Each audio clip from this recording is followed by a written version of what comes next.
Well, with us in the studio is Stephan Ortmann of the Asian and International Studies Department at City University and the former editor of the Far East Economic Review, Philip Bowring. Philip Bowring, can I come to you first? I know that as editor of the Far East Economic Review, you had a number of run-ins with Kuan Yew, but overall, I mean, there's been this amazing eulogistic response to his passing. What would be your general assessment?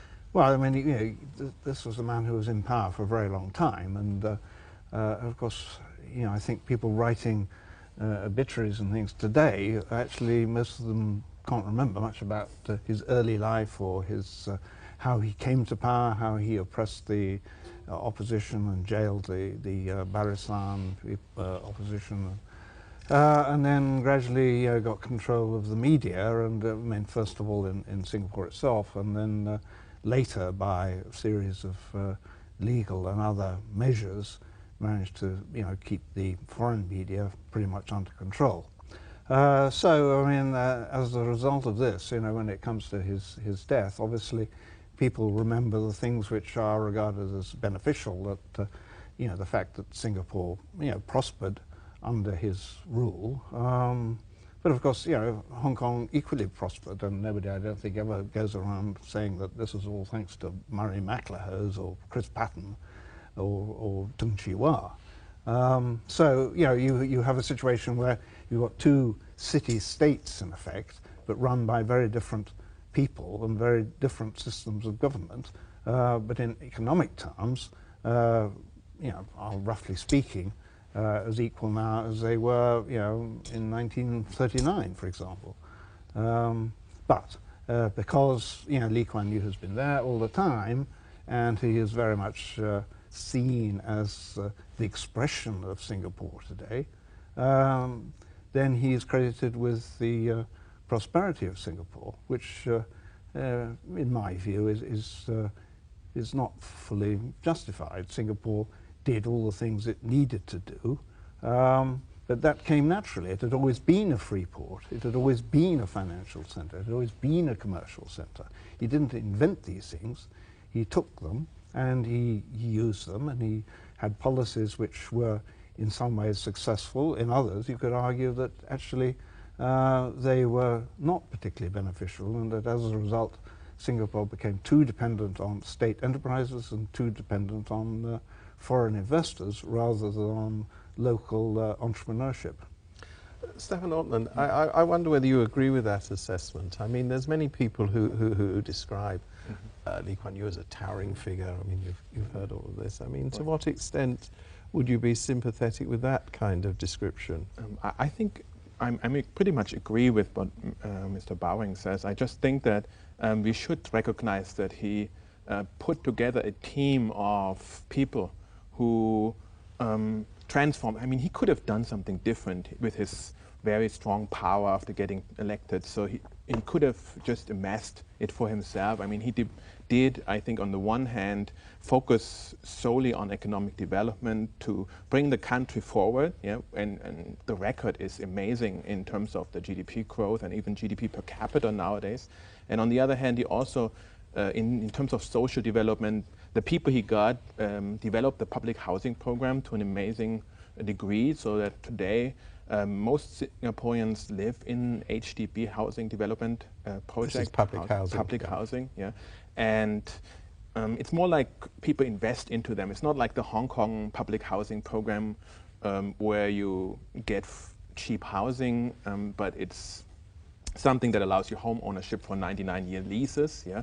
And in that sense, it gave Singaporeans a stake in the country. And I think, as Chua Beng Huat, one prominent sociologist in Singapore at National University of Singapore, said that this provided legitimacy for the government to an extreme degree, I think. And in that sense, I think I can understand today's reaction, at least to some extent, yeah, of the gratitude of Singaporeans for this transformation. Yeah, even though, of course, he did all those things to get rid of all his enemies. Yeah, early on, even just a few years after the party got power, it split, and then the Barisan Sociales had to be removed, and he arrested more than 100 activists and party members, and eventually the party was so frustrated that it boycotted future elections and then disappeared from Singaporean political sphere. I mean, one of the reasons that Lee himself, in fact, one of the major reasons Lee himself gave for this very harsh level of control was that Singapore was a racially divided society, and, you know, the only way to keep the peace in that kind of society was to have the kind of government that they had. Well, I mean, that was one of his many justifications, that he needed to build an independent nation state. I mean, one mustn't forget that actually he originally campaigned for for Malaysia, for joining the Malaysian Federation when it was created, and that he didn't voluntarily withdraw. He was chucked out because he was trying to increase his political power in what had been Malaya. And, you know, Tunku Abdul Rahman, the Prime Minister, reacted very strongly and said, look, this is, you know, we cannot carry on like this. You know, you have to go and have to look after yourselves. No, I mean, that was a defeat for Lee, but then he recovered from that by very much emphasizing, you know, Singapore's separate identity. But I don't think, I mean, you know, in terms of the racial composition of Singapore, I mean, you know, it does have a pretty big Chinese majority, and always did. Yes, it has Malay and Indian minorities, but they were never politically threatening.